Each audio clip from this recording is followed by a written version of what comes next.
없습니다. 우리 옆에 분들과 먼저 인사하시면 좋겠는데, 하나님의 은혜가 함께 하시길 축복합니다. 이렇게 서로 인사하시겠습니다. 네. 설교자로 서니까 마스크를 벗을 수 있어가지고 편해서 좋은 것 같습니다. 네, 오늘 저희들에게 주시는 말씀, 베드로전서 2장 9절 말씀입니다. 이 계시 말씀을 들으실 때 하나님의 음성을 들을 수 있기를 소망합니다. 그러나 너희는 택하신 족속이요 왕 같은 제사장들이요 거룩한 나라요 그의 소유가 된 백성이니 이는 너희를 어두운 데서 불러내어 그의 기이한 빛에 들어가게 하신 이의 아름다운 덕을 선포하게 하려 하심이라. 아멘. 네, 집사님 기도해 주셨지만 설교를 위해서 잠깐 제가 다시 한번 기도하고 말씀 나누도록 하겠습니다. 피로 사신 이 주님의 교회, 하나님께 사랑하시는 백성들을 부르시고 이 말세에도 주의 성경을 통하여서 또 주의 종을 통하여서 교회에게 말씀하시는 하나님 아버지, 이 시간 가운데 하나님 부족한 종을 세우셨사오나 존귀하신 그 하나님의 말씀이 우리 교회에게 말씀을 전하는 자나 받는 자 모두에게 성령의 인도하심을 따라 가감없이 전해지게 하여 주시고 또 이 진리의 말씀이 우리 가운데 하나님 이해되어서 또 이해될 뿐만 아니라 이 말씀에 순종하며 살아갈 수 있는 귀한 결단의 시간이 일어날 수 있도록 주님께서 함께하여 주시옵소서. 우리 각 사람의 마음을 성령 하나님께서 붙들어 주셔서 우리의 모든 마음을 오픈하고 주님의 은혜와 주님의 말씀하심을 고대하며 이 말씀 앞에 겸비하게 설 수 있도록 주님 축복하여 주시옵소서. 예수님의 이름으로 기도드립니다. 아멘. 성경에는 직접적으로 나타나지는 않지만 필요에 의해서 생겨난 신학적인 용어가 있습니다. 대표적인 게 삼위일체라는 용어입니다. 삼위일체는 성부, 성자, 성령 하나님이 서로 구분되는 인격체이시지만 세 하나님이 아니라 한 하나님이라는 사실을 알려주는 용어입니다. 삼위일체라는 용어가 성경에 문자적으로 직접 나타나지는 않지만 성경이 분명히 가르치고 있는 교리죠. 삼위일체와 같이 하나님의 선교, 미션 오브 갓, 미시오 데이라는 용어도 성경에 문자적으로 등장하지는 않습니다. 엄밀히 말해서 성경에 없는 표현입니다. 이 표현은 1934년 독일의 선교학자 칼 하르텐슈타인이라는 사람에 의해서 만들어진 용어입니다. 그러나 그렇다고 해서 하나님의 선교라는 내용이 성경에 없다거나 그런 것은 아니죠. 삼위일체라는 그 용어가 성경에 직접적으로 문자적으로 나타나지 않는다 손치더라도 성경 속에 여러 가지 성경적인 진술과 성경적인 계시를 종합해 볼 때 삼위일체의 개념이 있는 것이죠. 마찬가지로 하나님의 선교라는 표현이 직접적으로 성경에 명시되어 있지는 않지만 그러나 분명히 성경을 창세기부터 계시록까지 읽게 되면 분명한 하나님의 선교, 하나님의 사명이 드러나는 것이 사실입니다. 하나님의 선교라고 한국말로 번역된 용어는 사실 라틴어 미시오 데이나 영어 미션 오브 갓을 이렇게 번역한 것이라서 원래 가지고 있는 뉘앙스가 조금 한국말로 했을 때는 다르게 다가오는 것이 사실입니다. 미시오 데이, 미션 오브 갓을 한국말로 문자적으로 번역하자면 하나님의 사명 혹은 하나님의 보내심으로 번역할 수 있습니다. 왜냐하면 이 미시오라고 하는 라틴어가 1차적인 의미가 사실은 보낸다는 의미이기 때문입니다. 성부 하나님은 성자 예수님을 이 땅 가운데 보내셨고 성부 하나님과 성자 예수님은 성령 하나님을 우리 믿는 자들에게 보내셨습니다. 또한 예수 그리스도는 믿는 모든 성도를 세상 끝까지 가라고 보내셨습니다. 오늘 설교의 주제는 하나님의 선교를 생각할 때 크리스찬들이 생각하는 선교라는 것이 단순히 문화권이 다른 지역으로 가서 복음을 나누는 것에만 무게중심이 실려 있어서 이해하는 것에 대한 성경적인 답변입니다. 하나님의 선교를 내 삶의 터전을 다 정리해버리고 내 직장을 버리고 내 가족들도 희생시키면서 말도 통하지 않은 타 문화권으로 가야 하는 것으로만 생각하는 그 부담감을 가지고 있으시다면 오늘 말씀은 그런 분들을 위한 설교입니다. 오늘 주님께서 사도 베드로를 통해 주시는 말씀을 통해서 우리가 가지고 있는 하나님의 선교에 대한 이해가 성경적으로 균형을 갖게 되고 또 하나님이 이 땅 가운데 또한 이 땅의 경계를 넘어 하시고자 하시는 하나님의 계획을 깨닫고 그 주님의 바람과 그 주님의 비전, 그 주님의 사명이 어떤 것인지를 알아서 그 뜻대로 살아갈 수 있도록 결단할 수 있는 시간 되시기를 주님의 이름으로 축원합니다. 주님의 이름으로 진심으로 축원합니다. 아멘. 오늘 본문 베드로전서 2장 9절을 다시 한번 다 같이 한번 읽어보겠습니다. 베드로전서 2장 9절 시작.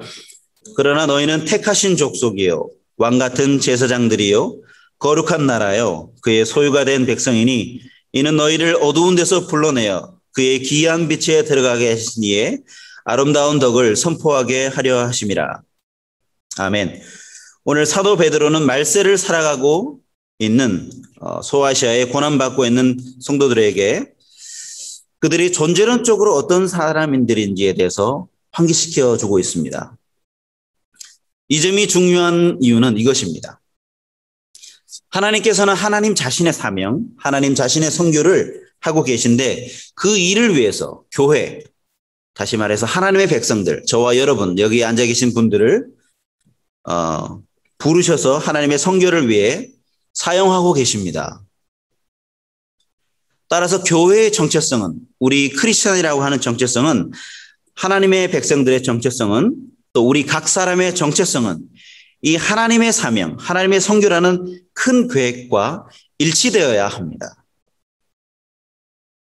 하나님의 선교는 과연 무엇이고 하나님의 선교의 궁극적인 목적은 과연 무엇이겠습니까? 하나님이 이 땅을 창조하시고 지금도 이 땅을 붙드시면서 통치하시면서 최종적으로 이루고자 하시는 그 목적은 과연 무엇이겠습니까? 그것을 알 수 있는 하나의 방법은 하나님께서 스스로 가장 존귀한 자로 여기는 우리 인간들에게 어떠한 사명을 주셨는지를 보면 알 수 있습니다. 우리 인간이 태생적으로 어떤 존재인지를 살펴보면 알 수 있습니다. 왜냐하면 성경에서는 하나님께서 그의 백성들을 통해서 그분의 사명, 그분의 선교를 이룬다고 말씀하기 때문입니다. 우리가 어떤 존재인지를 알게 되면 하나님이 어떤 의도로 우리를 창조하셨는지를 알 수 있습니다. 하나님이 어떤 존재이신지를 알게 되면 우리가 어떻게 살아가야 할지를 알게 됩니다. 왜냐하면 하나님은 그분의 선하신 목적에 따라 행하시기 때문이고 창조하시기 때문입니다. 그렇다면 사도 베드로는 하나님을 믿는 우리의 존재를 어떻게 설명합니까? 첫째로 사도 베드로는 성령의 감동을 따라 하나님의 백성들의 정체성을 너희는 택하신 족속이요 라고 선포합니다. 우리는 택하신 족속입니다. 택하신 족속이라는 표현은 베드로가 이사야서 43장 20절에서 21절로부터 직접 인용한 것인데요. 제가 한번 읽어보겠습니다.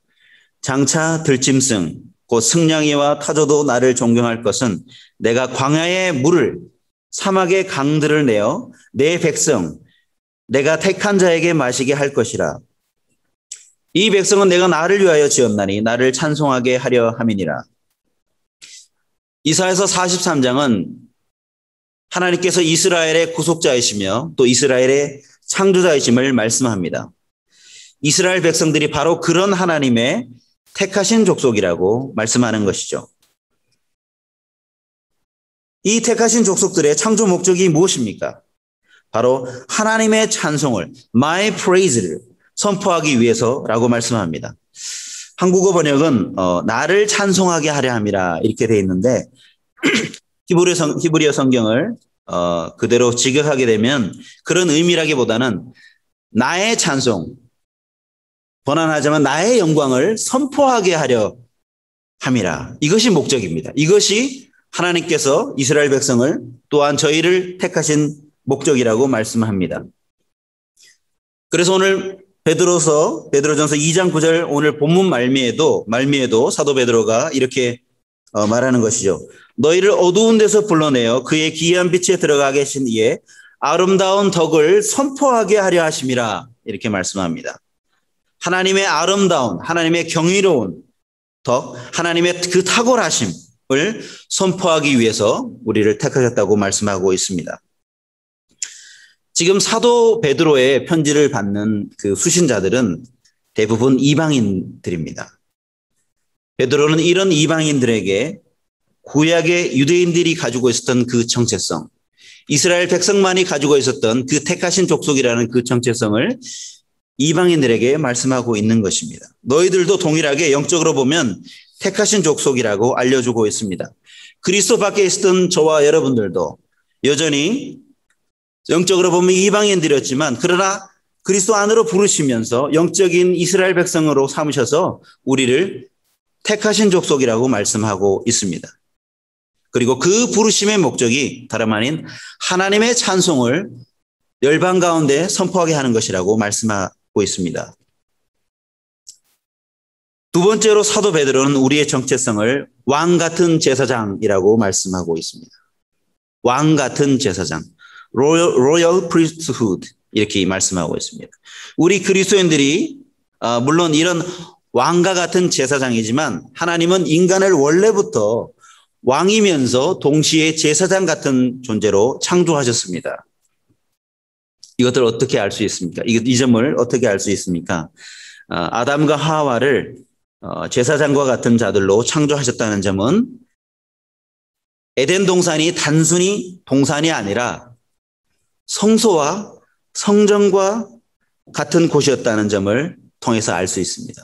에덴 동산이 그저 그냥 나무만 있고 또 살기 좋은 그런 유토피아와 같은 그런 곳이 아니라 하나님께서는 에덴 동산을 성소와 같이 성전과 같이 창조하셨다는 말씀입니다. 어떻게 알 수 있냐면 그 후기에 나오는 여러 가지 성소들과 후기에 나오는 이스라엘 성전, 솔로몬 성전과 여러 가지 성전을 볼 때 매우 유사한 점이 있기 때문에 그렇게 볼 수 있습니다. 창세기 3장 8절에 의하면 하나님은 동산을 거니셨다 이렇게 말씀하는데 사무엘하 7장 6절에 의하면 하나님께서는 성막에서도 거니셨다고 말씀하고 있습니다. 에덴 동산과 후기에 나오는 성전들은 동일하게 동쪽으로부터 들어가게 되어 있었습니다. 또한 하나님은 아담과 하와가 타락한 후에 에덴 동산을 그룹을 통해서 지키게 하셨는데 후기에 보면은 성막뿐만 아니라 솔로몬 성전에 하나님은 그룹들을 두셨습니다. 에덴 동산에 흐르는 강물들은 에스겔서 47장에 등장하는 미래의 예루살렘 성전으로부터 흘러나오는 물을 연상시킵니다. 물과 유사합니다. 이처럼 에덴 동산은 단순한 동산이 아니라 하나님이 임재하시는 성소와 같은 곳이었다는 것입니다. 무엇보다도 하나님은 창세기 2장 15절에 아담과 하와에게 에덴 동산을 경작하고 지키라는 임무를 주십니다. 경작하다, 일하다라는 뜻의 아바다라는 동사와 또 지키다라고 하는 그 샤마라고 하는 동사가 동시에 쓰일 때는 언제 그렇게 쓰였냐면 성막이나 성전에서 제사장들이 행했을 때 그렇게 쓰였습니다. 민수기 3장 7절로 8절 말씀 읽어보면 이렇습니다. 그들이 회막 앞에서 아론이 직무와 온 회중의 직무를 위하여 회막에서 시무하되 일하되 곧 회막의 모든 기구를 맡아 지키며 이렇게 말씀하고 있습니다. 경작하고 일하고 일하는 것과 지키다라는 이 동사가 두 가지가 동시에 쓰여지는 것은 단순히 에덴 동산이 동산이 아니라 성전이었으며 아담과 하와가 단순한 인간이 아니라 제사장과 같은 역할을 가진 자들로 본질적으로 창조되었다는 말씀을 전해주고 있습니다. 또한 아담과 하와는 제사장의 역할들만 했을 뿐만 아니라 왕의 대리자의 역할도 있었습니다. 아담과 하와가 하나님의 형상을 따라 지음받았다는 점이 바로 이 점입니다. 고대 이집트와 메소포타미아에서는 하나님의 형상은 왕과 아주 밀접한 연관성이 있었습니다. 당시의 왕은 살아있는 하나님의 형상으로 간주되었었습니다. 당시 신전들에는 신의 형상들을 만들어서 신전 가장 깊은 곳 안쪽에 두었는데 하나님께서는 하나님의 형상을 따라 지음받은 아담과 하와를 성소와 같은 에덴 동산에 두신 것입니다.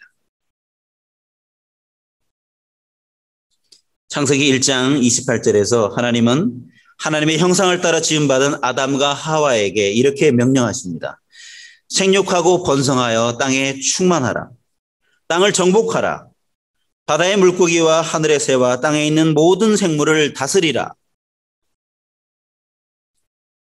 아담과 하와는 왕과 같은 존재로서 왕의 권한을 위임받은 대리자들로서 하나님이 창조하신 모든 땅을 그분의 뜻대로 통치하고 다스려야 하는 사명을 부여받았습니다.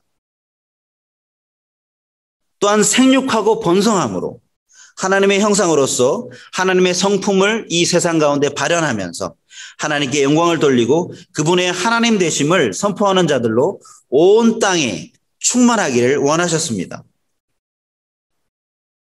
동성애가 심각한 죄인 근본적인 이유는 바로 이런 하나님의 생육하고 번성하라는 하나님의 선교, 하나님의 비전을 정면으로 가로막는 일이기 때문입니다. 아담과 하와는 하나님의 임재를 상징하는 성전으로서의 에덴을 확장해서 모든 땅이 하나님이 임재하시고 통치하시는 땅으로 확장하는 사명을 처음부터 부여받았던 것입니다. 이것이 하나님의 사명의 시작점이요. 이것이 하나님의 성교의 시작점입니다. 하나님이 목표하신 바는 하나님의 임재의 영역인 이 에덴으로부터 시작해서 온 땅으로 그것이 퍼져서 온 땅 가운데 충만하기를 원하셨던 것입니다. 아니, 목사님, 하나님은 어디에나 계시는 분 아닙니까? 네, 맞습니다. 하나님은 어디에나 계시는 무소부재하신 분이죠. 그러나 여기에서 하나님의 임재의 영역은 단순히 하나님만 있다는 사실을 의미하는 것이 아니라 예배를 받으시는 장소에서의 영역을 의미합니다. 하나님이 임재하신다는 그 장소는 지금 하나님이 예배를 받으시는 장소에서의 영역을 의미하는 것입니다.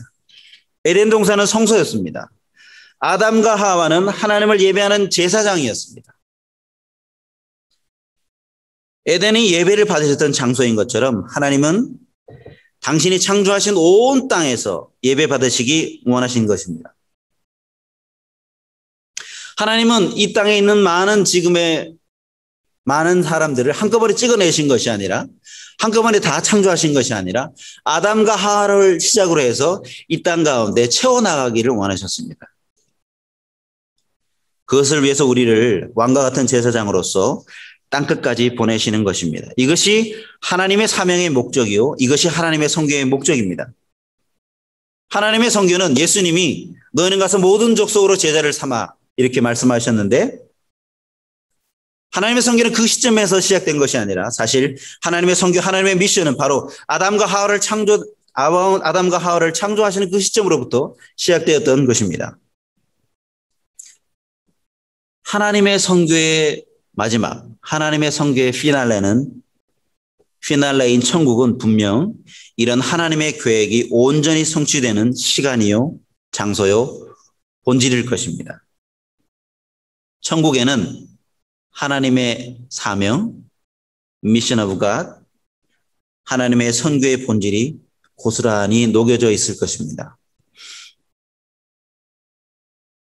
하나님은 마지막 날에 천국으로서 새 하늘과 새 땅을 창조하신다고 말씀합니다. 새 하늘과 새 땅. 근데 그 모습은 한 신학자가 잘 관찰한 것처럼 그 새 하늘과 새 땅은 한 도성이면서 동시에 동산을 닮았습니다.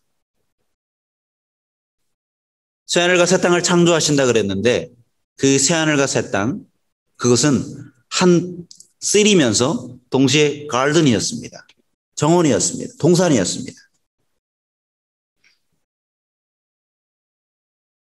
새하늘과 새 땅의 규격은 성막의 지성소와 같은 정방형이었습니다. 크기는 다르지만 정방형이었습니다. 계시록 21장 16절에 보면 그 성은 네모가 반듯하여 길이와 너비가 같은지라. 가로 세로가 동일한 성전의 모양을 한 새하늘과 새 땅입니다. 또한 성소의 성격을 지닌 에덴 동산의 요소들도 있습니다. 사도 요한이 그것을 본 것이죠. 계시록 22장 1절에 보면 그가 수정같이 맑은 생명수의 강을 내게 보이니, 에덴 동산에 있었던 강의 이미지가 여기서 나타납니다. 계시록 22장 22절 길 가운데로 흐르더라 강 좌우에 생명나무가 있었다, 이렇게 이야기합니다. 에덴 동산에 생명나무가 있었거든요. 왜 천국은 성전을 닮았을까요? 천국이 성전을 닮았다는 점은 무엇을 우리에게 시사하고 있는 것이겠습니까? 그것은 바로 하나님의 임재의 장소로서의 성전이 천국의 전부라는 점을 말하고 있는 것입니다. 하나님으로 모두 채워진 곳, 하나님의 임재로 모두 채워진 곳, 그것이 천국이라는 것입니다. 결국 하나님 자신이 성전이십니다. 계시록 21장 21절 22절 말씀, 성 안에서, 새 예루살렘 성 안에서 내가 성전을 보지 못하였으니, 지금 사도 요한이 성전을 보지 못했다고 이야기합니다. 건물로 된 성전을 보지 못했다고 이야기합니다. 이는 성전을 보지 못했는데 이는 주 하나님 곧 전능하신 이와 하나님과 및 어린 양이 그 성전이심이라 라고 말씀합니다. 하나님과 예수 그리스도가 성전이시라는 것입니다. 사도 요한은 건물로 만들어진 성전을 보지 못했다고 전하면서 성부 하나님과 성자 예수님이 성전 자체라고 말씀합니다. 새롭게 창조된 새하늘과 새 땅 전체가 하나님이 임재하시는 성전이 된 것입니다. 아담과 하와를 창조하시고 이루시고자 하셨던 그 태초의 계획, 그 태초의 하나님의 미션, 그 태초의 하나님의 선교, 그 태초의 하나님의 비전을 이렇게 마지막 때에 이렇게 이루신 것입니다. 예수님께서 친히 성전 되신다는 사실은 이미 그의 성육신을 통해서 우리에게 보이셨습니다. 요한복음 1장 14절에 이렇게 말씀합니다. 말씀이 육신이 되어, 예수 그리스도가 육신이 되어 우리 가운데 거하심에, 영어로 보면 우리 가운데 tabernacled 이렇게 되어 있습니다. tabernacle이라고 하는 것은 영어로 성막이라고 하는데, 성막은 말씀드린 대로 성소이자 성전이자 성막은 하나님이 임재하시는 장소였습니다. 하나님이 임재하시는 장소를 의미했습니다. 그 지성소는 아무도 들어가지 못했습니다. 하나님이 임재하시는 곳이었기 때문에 아무도 하나님을 볼 수 없었습니다. 그 보지 못하는 하나님의 임재하심이 예수 그리스도께서 우리 가운데 거하셨다고 말씀합니다. 예수 그리스도를 통해서 구약의 그 많은 성소와 성전들이 그토록 가리켰던 그 성전의 실체가 이 땅에 내려오신 것이죠. 그리고 우리에게 성령을 보내셔서 우리 그리스도인들을 친히 하나님이 임재하시는 성전으로 삼으셨습니다. 고린도전서 3장 16절에 보니까 너희가 하나님의 성전인 것과 하나님의 성령이 너희 안에 계시는 것을 알지 못하느냐. 예수 그리스도가 성전이시면서 동시에 우리를 성전 삼으셨다고 말씀합니다. 예수님의 지상 명령인 모든 민족으로 제자를 삼으라는 말을 다른 말로 바꾸자면 모든 민족으로 하나님의 성령이 거하는 성전 삼으라는 말로 환치할 수 있습니다. 왜냐하면 하나님은 온 땅에 열방에 흩어진 모든 사람 안에 임재하셔서 예배 받으시기를 원하시기 때문입니다. 이것이 태초에 하나님이 꿈꾸신 비전이셨고 이것을 위해 하나님의 백성들을 부르셔서 열방으로 보내시는 것입니다. 그 아름다운 덕은 예수 그리스도의 죽으심과 부활뿐만 아니라 그 아들을 우리에게 값없이 십자가에 내어주신 그 놀라우신 하나님 아버지의 사랑하심, 그리고 우리 안에 내주하셔서 우리가 하나님의 성품을 닮아갈 수 있도록 성악케 하시는 성령 하나님의 삼위일체적인 경이로움을 가리킵니다. 그 하나님의 경이로움을 찬양하는 존재로 우리를 지으셨다는 말씀이죠. 그것이 성경의 목적이라면 그 성경은 이 땅에 한해서 인간의 역사라는 시간 안에서만 유의미한 것이 아니라 영원토록 유효한 하나님의 영광인 것입니다. 그래서 저희가 이 땅에서 이 시간에 드리는 이 예배가 본질적으로 하나님의 성교를 실현하는 도구이자 그 자체인 것입니다. 예배는 그렇게 중요한 것입니다. 마지막으로 사도 베드로가 계시하는 우리들의 정체성은 바로 거룩한 나라입니다. 거룩한 나라라는 말은 구별된 제사장적 공동체라는 뜻인데요. 하나님은 구약의 이스라엘 백성들을 제사장 나라로 부르셨습니다. 그 의미는 뭐냐면 이런 것입니다. 출애굽기 19장 5절로 6절. 세계가 다 내게 속하였으니 너희가 내 말을 잘 듣고 내 언약을 지키면 너희는 모든 민족 중에서 내 소유가 되겠고 너희가 내게 대하여 제사장 나라가 되며 거룩한 백성이 되리라 말씀하셨습니다.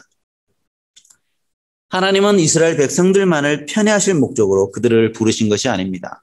저희도 마찬가지입니다. 하나님이 저희를 구원하신 목적은 저희하고만 사랑을 나누시기 위하셔서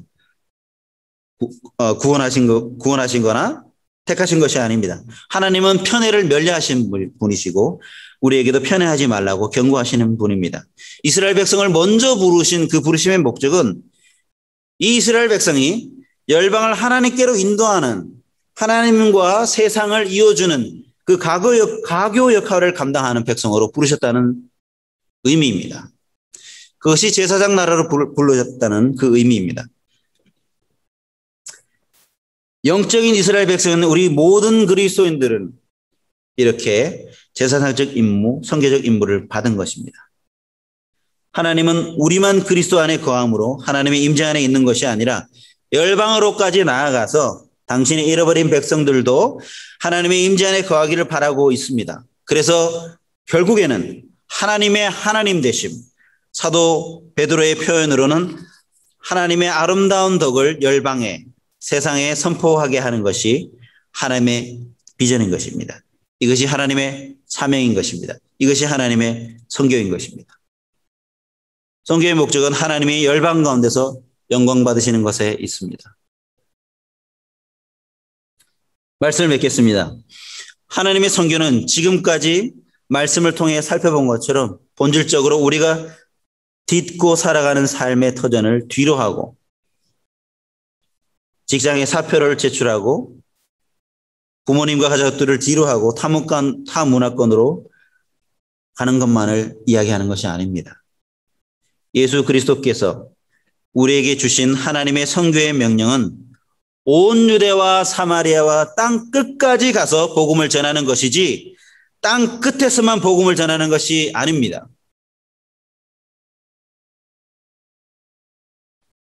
온 땅을 하나님이 지으셨기에 하나님의 마음은 모든 땅에 있습니다. 땅 끝에만 마음이 있으신 것이 아니라 온 유대와 사마리아에도 마음이 있으십니다. 아직도 복음이 전해지지 않은 미전도 종족이나 아직도 성경이 번역되지 않은 바이블리스트 피플들에게 그들에게만 마음이 있으신 것이 아니라 오늘 우리가 살아가고 있는 이 보선 땅에도 마음이 있다 이 말씀입니다.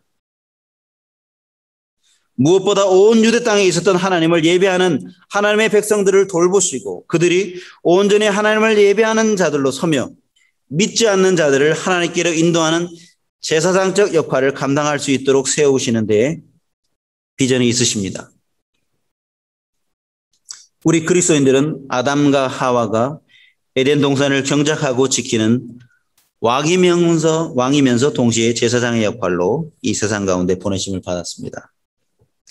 각자 하나님으로부터 받은 직업이라는 소명을 통해 하나님이 원하시는 방향대로 이 땅을 다스리고 통치하는 왕의 대리자들로 또한 하나님을 예배하는 제사장과 같은 자들로 부르심을 받은 것입니다.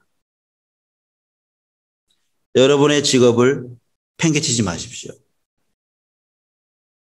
그것은 하나님께서 여러분의 그 직업으로 여러분을 부르시고 그것을 통하여서 하나님은 왕의 대리자들로 여러분이 있는 그 직장터에서 하나님의 영광을 선포하고 하나님의 기이한 덕을 선포하기를 원하시기 때문입니다. 그러나 안타까운 사실은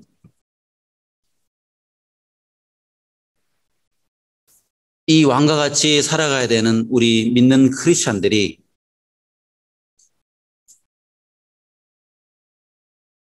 돈의 노예가 되어서 마치 이런 것처럼 살아가는 것 같습니다. 요즘 시대는.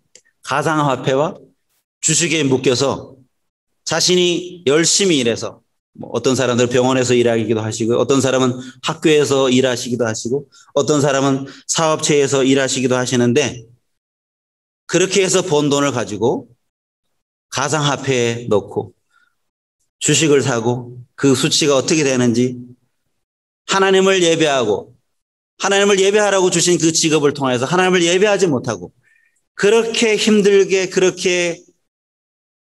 일한 그 돈을 벌어가지고 결국 만몬이라고 하는 그 우상 앞에 우리의 삶을 드리고 있다는 것입니다. 그것은 단순히 이 시대에 크리스찬들에게만 우리 성도들에게만 일어나는 일이 아닙니다. 안타까운 이야기를 제가 전해 들었습니다. 저는 그렇게 그 다른 목사님들과 교제를 많이 그렇게 즐겨하는 편이 아닌데, 중부에서 공부하러 간 우리 동생 목사님이 계셔가지고 거기에 계시는 목사님 이야기를 전해줬습니다. 많은 목회자들이 주식을 한다고 들었습니다. 많은 목회자들이 가상화폐를 구입한다고 들었습니다. 주식 자체가 나쁜 것은 아닙니다. 기독교적인 가치관을 가지고 기독교 기업이 아니더라도 하나님이 생각하시는 건전한 의식과 건전한 가치를 가지고 하는 기업들의 주식을 사는 것이 나쁜 일은 아닙니다. 그러나 문제는 무엇이냐? 나의 소명을 다 잃어버리고 하나님이 주신 나의 엔지니어로서의 소명, 하나님이 나에게 주신 간호사로서의 소명, 의사로서의 소명, 선생님으로서의 소명, 많은 직업, 다양한 직업을 통해서 하나님께서 우리를 부르셨는데 우리는 그렇게 하나님께 영광을 돌리라고 하는 그 직업의 채널을 가지고 열심히 일해가지고 그 돈을 벌어서 만몬에게 바치면서 거기에 매몰되어서 하나님을 예배하지 못하고 돈을 예배하며 만몬을 예배하는 자들로 전락되었다는 것입니다. 성소였던 에덴이 확장되어 온 땅끝까지 하나님이 임재하셔서 하나님이 예배를 받으시는 성소가 되는 것을 위해 모든 민족과 열방들이 하나님을 예배하게 하는 부르심을 받았는데 그 부르심에 합당하게 살아가지 못하고 있다는 것입니다. 하나님이 새하늘과 새 땅을 창조하실 때 모든 민족과 열방은 새하늘과 새 땅에 충만히 임재하시는 하나님을 예배할 것입니다. 그토록 영원토록 그리고 영원토록 그의 아름다운 덕을 선포하며 찬양할 것입니다. 이것이 하나님의 선교의 목적입니다. 이를 위해 우리를 부르신 것입니다. 너희는 택하신 족속이요 왕 같은 제사장들이요 거룩한 나라요 그의 소유가 된 백성이니 이는 너희를 어두운 데서 불러내어 그의 기이한 빛에 들어가게 하신 이에 아름다운 덕을 선포하게 하려 하심이라. 기도하겠습니다.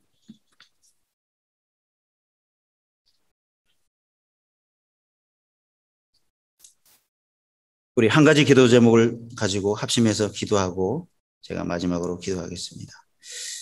하나님, 저희를 왕 같은 제사장으로 부르셨는데 저희가 서 있는 이 보스턴에서의 이 역할을 잘 감당하게 하시고 영적인 사마리아와 땅끝까지 복음을 선포하고 모든 민족으로 제자 삼는 일에 쓰임받게 하시옵소서. 이 기도 제목으로 함께 주님 앞에 나가십시다. 기도하겠습니다. 하나님 아버지, 우리를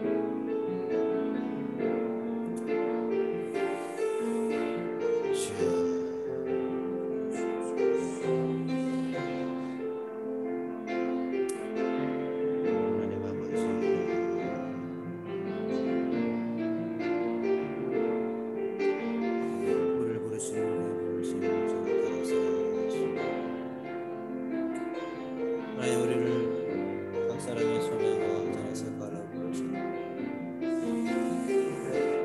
귀한 하나님의 사명과 소명을 붙들고 우리가 어디든지 하나님 기뻐하시는 것 살아가게 해주시고, 사랑하신 아버지 하나님, 불필요한 죄책감이라든지 불필요한 아버지 하나님 생각들이 하는 것이 아니라